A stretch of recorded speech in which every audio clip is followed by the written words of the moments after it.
Et à ce moment-là, ma femme, on était censé voir un couple d'amis qu'on n'avait pas vu depuis super longtemps. Et finalement, par un concours de circonstances, je ne pouvais pas, moi, y aller. Donc elle y va seule. Et c'est pendant ce temps-là que je vis ce moment avec Dieu, là, ce moment d'intimité seul avec Dieu. Et alors que je suis là, je dis alors, Seigneur, est-ce que tu veux dire quelque chose pour ce couple? Est-ce que tu veux leur dire quelque chose? Mais moi, je m'attends à rien. Je me dis, voilà, s'il y a quelque chose, il y a quelque chose. S'il n'y a rien, il n'y a rien. Et là, la parole de Dieu, elle vient sur mon cœur. Il me dit, elle est enceinte.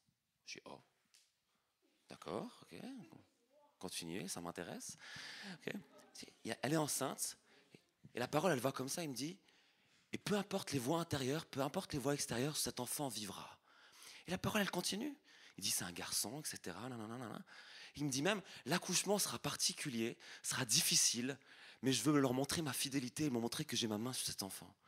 Et moi, je dis, ok, bon, d'accord, ok, c'est très bien. J'écris tout ça dans mon carnet. Par contre, je dis à Dieu, no way, jamais je dis ça à qui que ce soit, tu vois. Esther, elle rentre et elle me fait, tu devineras jamais. Je dis, quoi? Elle est enceinte. Je dis, ah ben, je sais. Elle me dit, bah non, tu sais pas, elle est que à 6 semaines, elle a dit à personne. Ouais, j'ai l'impression que c'est Dieu qui me l'a dit, quoi. Après, je commence à lui dire la parole à Esther, et je dis, mais Esther, mais moi, je peux pas lui dire cette parole-là. Et là, elle me dit, mais moi, je pense que, c'est Esther, elle me dit souvent, moi, je pense qu'il faut que tu donnes cette parole. Elle me dit, j'ai passé l'après-midi avec elle, et elle m'a dit qu'elle flippait de faire une fausse couche, il y avait plein de risques qu'elle fasse une fausse couche. Alors, j'ai pris mon courage à deux mains, je les ai contactés. J'ai contacté le papa et je lui ai demandé, voilà, il faut vraiment mettre la forme, il faut beaucoup de respect dans ce genre de situation. Ne t'aventure pas comme ça parce que tu as juste eu une pensée. Mais je leur ai partagé cette parole-là. Et voilà, il dit, ok, bon, on la reçoit, cette parole, avec toutes les craintes qu'il y a aussi. Et il y avait le corps médical qui disait qu'il y avait des risques. Elle avait plein de craintes dans son cœur. Et voilà, les mois ont passé. Et puis en septembre dernier, j'ai appris qu'elle a accouché. Et elle a accouché en césarienne d'urgence. C'est-à-dire le mot, c'était hyper compliqué en fait l'accouchement. Mais à ce moment-là, je me suis dit, je touche à quelque chose là qui me dépasse. Ça me dépasse en fait. Alors peut-être tu te dis, mais ok, bon, moi j'y suis pas à ça. Moi j'ai 19 ans, j'ai 20 ans, j'ai peut-être même plus jeune, même 15-16 ans. Ben, quand j'avais 15-16 ans, non plutôt 17-18 ans, j'avais la même soif. Je vivais pas ça, mais j'avais la même soif de vivre des choses absolument folles avec le Seigneur. Et je sais pas si c'était que de la foi ou un petit peu d'arrogance de ma part, mais quand j'étais étudiant, je disais la chose suivante. En fait, j'avais pas de sous pour payer mon abonnement Soléa à Mulhouse. Donc j'allais en cours à vélo. Et moi, je voulais surtout pas une chose, c'était, alors voilà, le gamin, je voulais pas être mouillé à vélo, tu vois. Donc j'ai dit à Dieu, j'ai dit, on va faire un deal. Je sais que les agriculteurs, ils ont besoin de pluie, et moi, je veux pas être mouillé. Alors, moi, je crois que tu es capable, je vais prier pour qu'il ne me pleuve jamais dessus pendant toute l'année. Et moi, c'est là que je te parle d'arrogance ou de foi, on ne sait pas trop où est la limite, mais moi, j'ai pas seulement dit ça à Dieu, j'ai dit ça à toute ma promo. J'ai dit ça à 60 personnes dans ma promo, j'ai dit, cette année, il ne va pas me pleuvoir dessus, parce que j'ai demandé à Dieu. Voilà. Est-ce que c'est de l'arrogance, de la foi? Je ne sais pas. Mais ce qui s'est passé, c'est que des fois, il pleuvait des cordes alors qu'on était en cours. Et les gens, ils me regardaient, ils me disaient alors, il est où ton Dieu? Je dis, vous inquiétez pas. Moi, j'espère vraiment que ça va marcher encore. Et puis je sors, il s'arrêtait de pleuvoir. Ou des fois, j'étais sur mon vélo, je voyais que ça se couvrait, j'arrivais chez moi, ça commençait à tomber. Pendant 6 mois, pendant les 6 mois de mes cours, après je suis parti en stage, j'avais plus besoin de cette prière-là, mon stage était à côté de chez moi. Pendant 6 mois, il a plu pendant ces 6 mois, mais jamais sur moi. Et je me disais, purée, je suis en train de toucher à quelque chose de fou là en fait. Il y a Dieu en fait. C'est Dieu. Il y avait un autre truc que je faisais aussi que j'aimais bien. On faisait des TP, des travaux pratiques. On faisait 6 travaux pratiques sur 6 semaines. Après, on avait l'examen. Et dans l'examen, il fallait piocher au hasard parmi les 6. Et moi, je travaillais voilà, comme il faut. Je faisais ma part. Il ne faut pas demander à Dieu de faire sa part si tu ne fais pas la tienne. Hein, d'accord? Mais je faisais la mienne. Et je disais toujours, voilà, je disais à toute ma promo, je vais tomber sur ce TP-là. Parce que c'est celui-là que je vais réussir le mieux. Et voilà, à chaque fois, je tombais sur celui que je disais le 3, je tombais sur le 3, voilà, le 4, je tombais sur le 4. Et puis une fois, il y avait une série de TP où le 1, je n'avais pas pu le faire parce qu'il y avait un problème technique. Donc, je ne l'ai pas fait. Et j'arrive à l'examen, je dis aux gens, moi, il faut absolument que je tombe sur le 6 et surtout pas sur le 1. Je pioche, c'est le 1. Et là, tout le monde me regarde, dit, alors, il est où ton Dieu? Moi, j'ai dit, bah... Et là, en plus, on n'était même pas surveillé par le prof. On était surveillé par un autre gars, il savait rien du tout. Il arrive comme ça, il dit, attendez, votre prof, il m'a donné un papier, il y a 2 noms qui font pas le TP numéro 1. Je fais, ah. Et donc, il y avait marqué Youssef, Maxime. Je fais, ok, bah, on ne fait pas le TP numéro 1. Il fait, vous pouvez repiocher. Je repioche 6. J'étais tellement heureux de vivre ça, en fait. C'est là, Dieu, il est là. Et en plus, il s'amuse. Je ne sais pas s'il s'amuse avec eux ou avec moi. Peut-être les deux, mais il s'amuse, tu vois. Dieu, marcher avec Dieu, c'est un truc incroyable. Dieu, Jésus, il est venu pour que tu aies une vraie vie avec lui. Une vie incroyable, pas une vie râlée pâquerette, tu vois. Et cette vie-là, il faut que tu la protèges. Un homme planta une vigne, il l'entoura d'une haie, creusa un pressoir et construisit une tour. J'aimerais d'abord te parler de la tour. La tour, c'est ce bâtiment qui monte vers le ciel et qui te rapproche du ciel. Ta tour à toi, si tu veux protéger la vie de Jésus qui est en toi, si tu veux protéger cette vie qui est en toi, la tour, c'est ta relation personnelle avec Dieu. C'est ta relation personnelle avec Dieu. Dans Jean 15, au verset 1 à 6, voilà ce que Jésus va dire. Il va dire, c'est moi qui suis le vrai cep et mon Père est le vigneron. Tout sarment qui est en moi et qui ne porte pas de fruit, il l'enlève, et tout sarment qui porte du fruit, il le taille afin qu'il porte encore plus de fruits. Déjà, vous êtes purs à cause de la parole que je vous ai annoncée. C'est dans Jean 15, versets 1 à 6, pour ceux qui prennent des notes. Demeurez en moi, et je demeurerai en vous.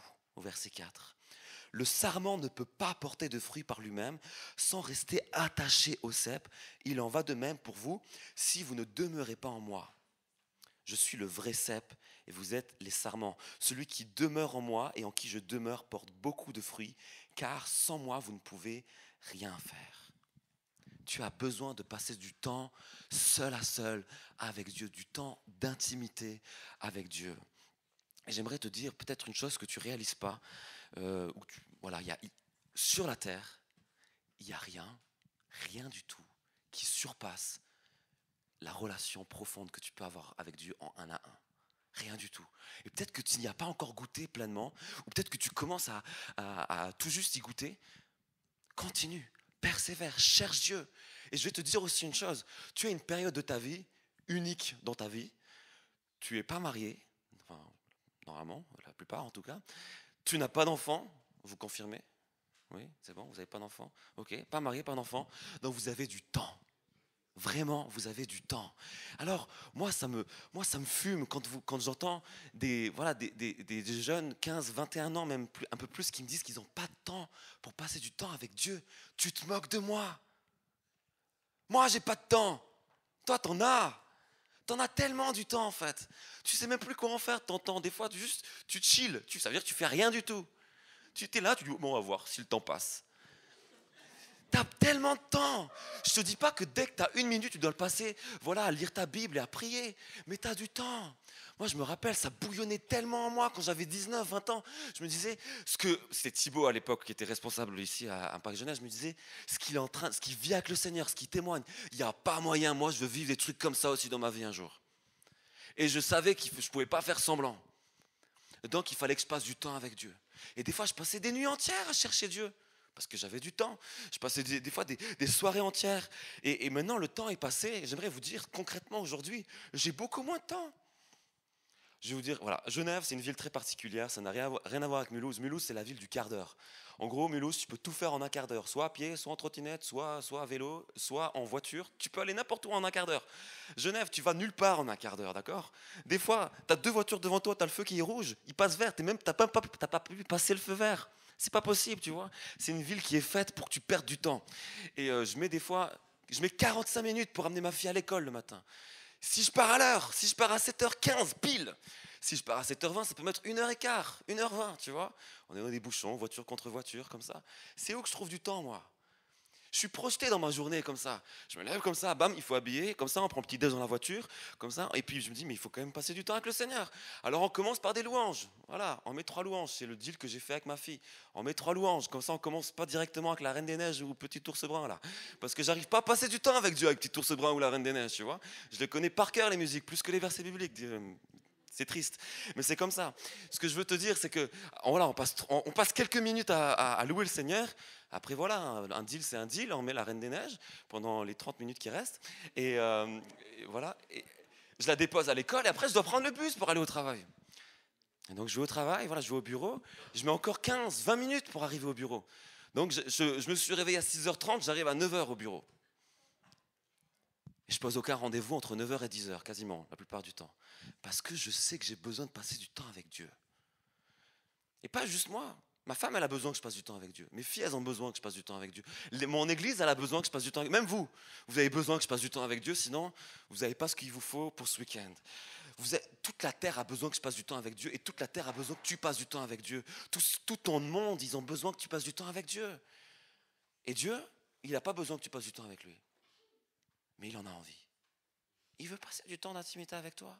Il veut te partager des trucs incroyables. Moi je vais te dire une chose, quand tu passes du temps avec Dieu, c'est pas du gavage intellectuel. C'est pas ça que tu remplis avec Dieu. C'est ça que tu remplis avec Dieu. Tu dois chercher la vie. C'est la vie que tu essayes de protéger. C'est pas une structure, c'est pas une habitude, c'est pas une routine que tu protèges, c'est la vie. Quand tu passes du temps avec Dieu, il faut qu'il y ait la vie. Il faut qu'il y ait une rencontre. À chaque fois. Je ne dis pas à chaque fois tu dois ressentir des choses de ouf. Mais il faut qu'il y ait une rencontre, il faut que Dieu te dise quelque chose. Il faut que Dieu dépose quelque chose ou qu'il confirme ou qu'il continue à travailler quelque chose en toi. Il faut que ça avance. Concrètement, comment on fait? Moi, je veux vous parler très concrètement par rapport à ce temps avec Dieu. Euh, moi, je commence mon temps avec Dieu toujours par la louange, la prière.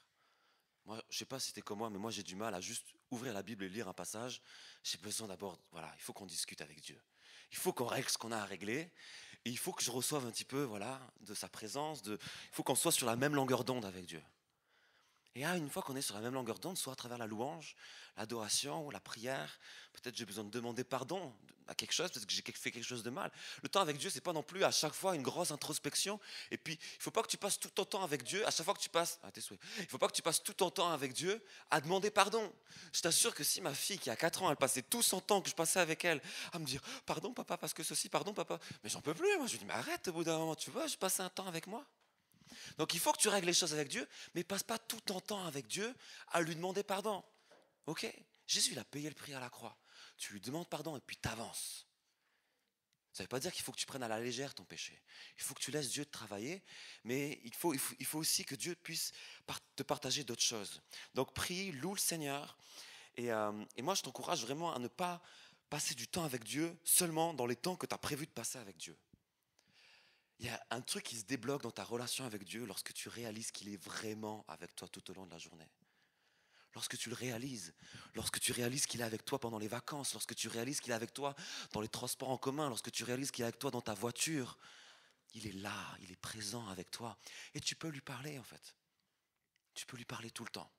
Ensuite, lis ta Bible. Lis ta Bible, lis pas beaucoup. Parce que sinon tu retiens rien du tout. Lis pas beaucoup, lis suffisamment pour recevoir quelque chose de Dieu. Et comme je vous ai dit, par exemple, alors fais pas systématiquement ça, mais moi j'ai lu Marc 12, verset 1, il y a plusieurs mois de ça. Voilà, j'ai lu le verset, Dieu a commencé à me parler, je dis ok, ça suffit, je vais laisser Dieu travailler mon cœur sur ce verset-là. Et j'ai passé, un quart d'heure, 20 minutes, une demi-heure, la première fois, juste sur un verset, il est en train de me parler, de bouger des trucs en moi, ça m'a touché. Et puis des fois, je vais lire un chapitre entier, des fois, je vais en lire 2. Des fois, je vais lire la moitié d'un chapitre. Si Dieu me parle, je m'arrête et je mets du poids sur ce que Dieu me dit. Je considère la voix de Dieu. Il y a marqué dans la Bible que Samuel, il laissait tomber à terre aucune des paroles de Dieu. Moi, j'essaye de faire ça, de laisser tomber à terre aucune des paroles que Dieu me donne, que Dieu me confie. Lis la Bible, donc prie, loue, lis la Bible. Et puis moi, une chose qui m'a beaucoup aidé, alors je le dis systématiquement à tous ceux à qui j'ai l'occasion de le dire, écris. Écris. Moi, j'écris. C'est pas un truc de fille d'écrire, hein. Les gars, c'est pas un truc de fille d'écrire. En tout cas, j'espère, parce que moi, j'écris. Non, ce que je veux dire, c'est que ça fait 12 ans que j'ai donné ma vie à Jésus. Je pense que je suis à mon 8e ou mon 9e carnet. Là, en ce moment, ce que je suis en train de faire, je suis en train de taper à l'ordinateur tous mes carnets. Je suis en train de reprendre tous mes carnets depuis 2014. Et je suis en train de revoir tout ce que Dieu il a fait dans ma vie. Et je redécouvre ce que Dieu il a mis dans mon cœur depuis des fois des années et des années. Et ça confirme des choses, etc. Et le fait d'écrire, ça te permet de... Enfin, tu peux écrire plein de choses dans ton carnet. Tu peux écrire ce que tu vis avec Dieu, tu peux écrire tes prières et leur exaucement, tu peux écrire ce que Dieu te dit, ce que Dieu fait, tu peux écrire tes études bibliques personnelles, etc. Mais quand tu vas mal, parce que des fois tu vas mal, des fois dans ta relation avec Dieu ça va mal, des fois tu as l'impression que Dieu il est loin, et ben tu peux reprendre tes carnets et tu peux regarder à quel point Dieu il a toujours été là. Et je sais que ça demande une habitude. Moi, j'écris pas tous les jours. J'écris la plupart des fois où je prends du temps avec Dieu. Parce que pour moi, j'ai comme intériorisé le fait que quand je prends mon temps avec Dieu, si j'ouvre mon carnet, c'est comme si je disais à Dieu, ce que tu vas dire là, je suis prêt à le retenir. Je suis prêt à le considérer. Voilà. Construis-toi une tour. La tour, elle est utile pour protéger la vie. Vous me suivez? Ok. Construis-toi une tour pour te rapprocher du ciel, mais il y a un autre élément pour protéger la vigne, c'est la haie. Et la haie, euh, j'aimerais te donner un psaume que j'ai donné récemment aussi au perchoir, sur lequel j'ai eu une révélation, enfin en tout cas je ne l'avais pas jusque-là, il y a quelques temps de ça, c'est le psaume 133. Peut-être que vous connaissez comme ça, c'est le psaume qui dit « Ah, qu'il est doux pour des frères de demeurer ensemble !» C'est comme l'huile précieuse qui, répandue sur la tête, descend sur la barbe d'Aaron, qui descend sur le bord de ses vêtements. C'est comme la rosée de l'Hermon qui descend sur les montagnes de Sion. Bon, ok. L'huile, barbe d'Aaron, ses vêtements, les montagnes de Sion et Hermon, t'as rien compris. Mais c'est pas grave.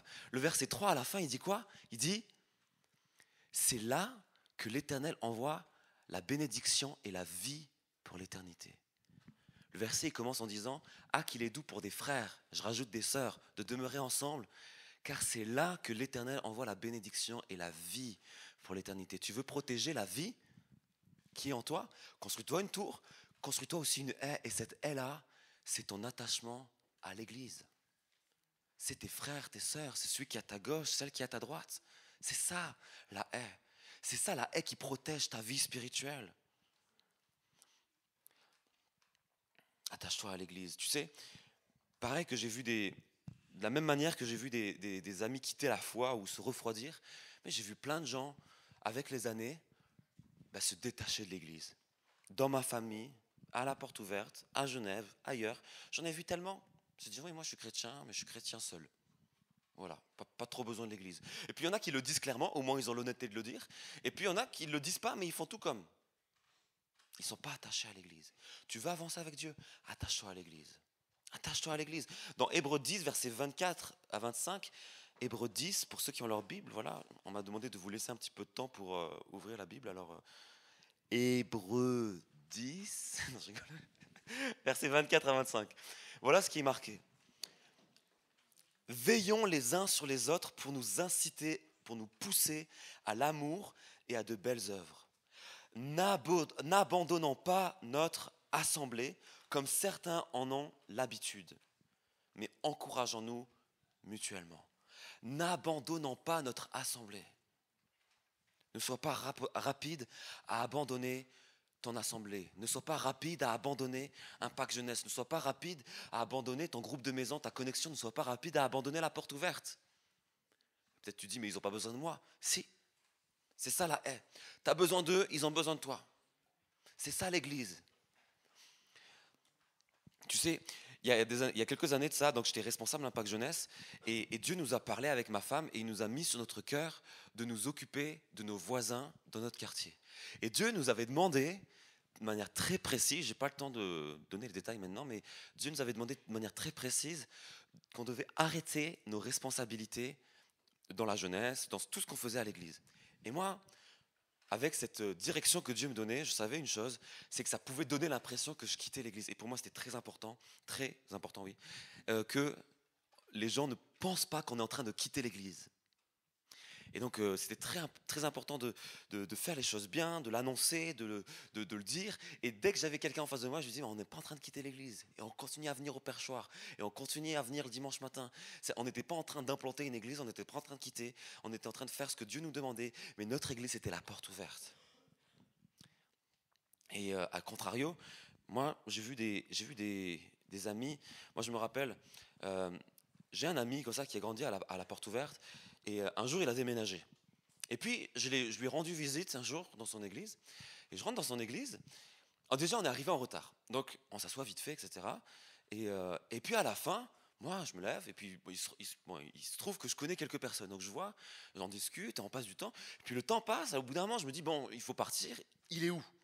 Ils sont où? Donc, on les cherche. Et puis, on les trouve dehors. Et on s'est rendu compte qu'ils sont rentrés dans l'église. Ils ont dit bonjour à personne. Ils ont écouté un message. Enfin, ils ont loué le Seigneur. Ils ont écouté un message. Puis ils sont repartis sans dire au revoir à personne. Abandonner son assemblée, c'est pas seulement partir et dire j'ai pas besoin d'assemblée. Tu peux abandonner ton assemblée tout en restant dans l'assemblée. C'est une question de cœur. L'attachement, c'est une question de cœur. C'est pas une question de présence physique. Et moi, à cet ami, je lui ai dit. Alors, voilà, je lui ai dit, moi, il me semble que tu es en train de passer à côté de ton église. Que tu n'as pas ces relations. Ça faisait tout un temps qu'il était déjà là-bas. Je lui ai dit, il me semble que tu n'as pas ces relations que tu devrais avoir dans l'église. Et puis, il a discuté avec son épouse. Ils ont réalisé que c'était certainement vrai. Et puis, ils se sont rendus compte que l'église ne leur convenait pas, en fait. Et ils ont quitté réellement l'église pour s'attacher à une assemblée dans laquelle ils se sont vraiment investis. Ils ont rencontré des gens et ils y restaient et puis s'attachaient aux personnes. Il y avait une autre fois aussi. Il y avait un autre couple, aussi un jeune couple. Voilà, ils se sont mariés. Puis un jour, moi, j'étais de passage à la porte ouverte. Et je crois que c'était, alors que j'étais de passage, je suis plus sûr maintenant, mais peut-être c'était avant que je parte. Et j'étais là, en train de louer le Seigneur. Alors voilà, tu sais, quand tu loues le Seigneur, t'as pas toujours les yeux fermés tout le long. Mais donc, au bout d'un moment, j'avais les yeux ouverts. Et puis je les vois, ils étaient juste là. Les deux, c'est des adultes, hein, ils n'ont pas 12 ans. Hein. Les deux, assis sur leur chaise, sur leur smartphone. Bon, je dis ok, ok. Prédication. Bon, les annonces, pareil, mais les annonces, je leur pardonne. Moi aussi, je fais ça. Ok. Après, le message, pareil. C'est-à-dire, du début à la fin, ils étaient assis, même pas avachis sur leur chaise, sur leur smartphone. Le culte, c'est fini. Ils sont levés, ils sont partis. Je me dis, purée, c'est pas pour ça que Jésus, il est mort et ressuscité. Jésus, il n'a pas vécu une vie sans péché. Il n'est pas mort à la croix pour qu'on reste sur une chaise à écouter une prédication. C'est nul, c'est pas ça la vie en abondance. Ou alors il y avait un autre couple comme ça, là c'était un couple plus âgé.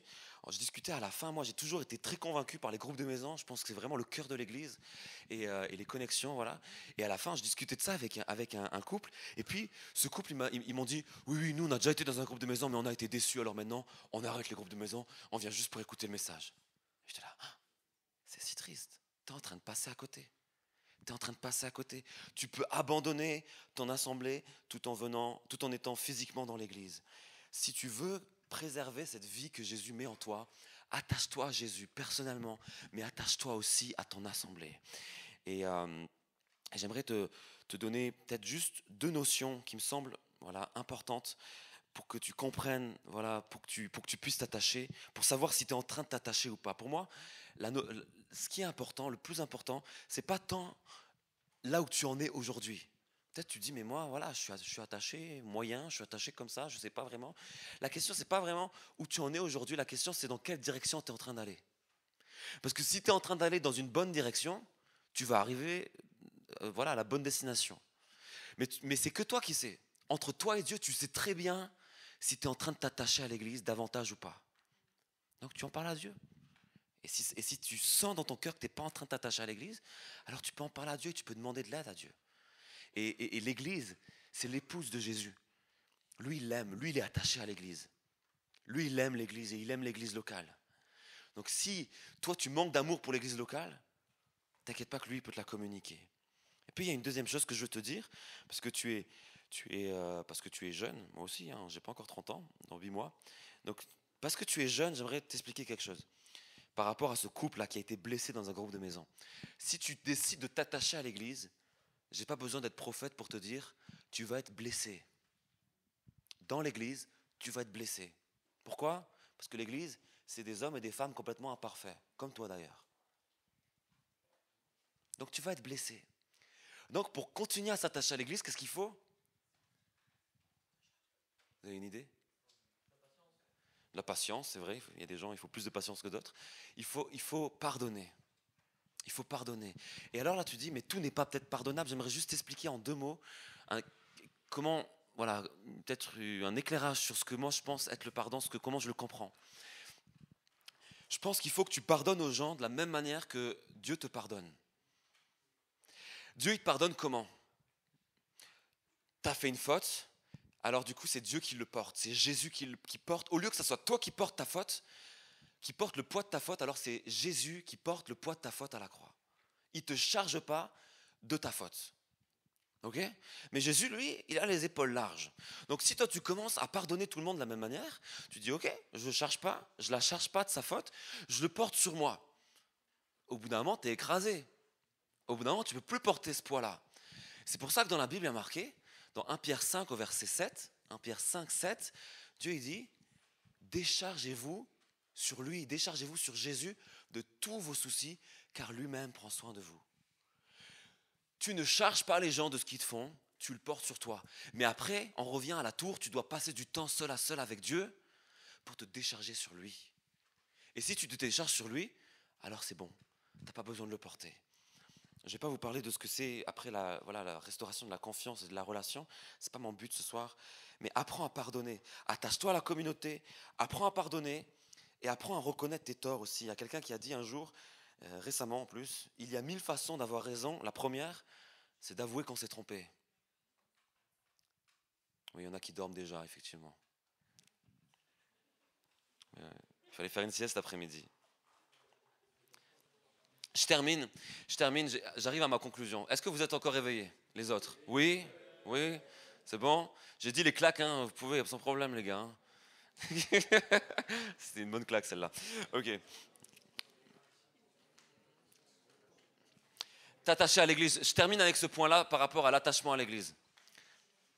La Bible, elle dit dans 1 Pierre 5, verset 8, c'est le verset juste d'après d'ailleurs, elle dit « Soyez sobres, restez vigilants, votre adversaire, le diable, rôde comme un lion rugissant, cherchant qui va dévorer. » Le diable, il est comparé à un lion. Le diable, il est comparé à un lion. C'est-à-dire que le diable, lui, il chasse les proies qui sont seules. Si tu penses que tu vas t'en sortir seul, le diable, c'est un lion qui te chasse, il va t'avoir. Mais si tu dis, moi, je ne vais pas être seul, je vais être dans le troupeau, ce n'est pas à la mode d'être dans un troupeau, mais je t'assure que tu es en sécurité. Amen. Ok. Je vais terminer. J'invite simplement, je crois que c'est... Ah, Judith, elle est partie. Alors, elle va revenir tranquillement et puis elle va se mettre au clavier. Je vais conclure. Les amis, voilà, on a commencé tard. Je sais bien que vous êtes fatigués, mais il y a un moment là que plusieurs vous devez vivre ce soir. Je vous invite vraiment à rester concentré quelques minutes encore. Voilà, ce soir, tu as appris comment, en tout cas quelques éléments sur comment protéger la vie qui est en toi. Tu as besoin d'une tour pour t'approcher de Dieu, tu as besoin d'une haie pour protéger, et ça c'est l'église, tu dois t'attacher à Jésus, tu dois t'attacher à l'église.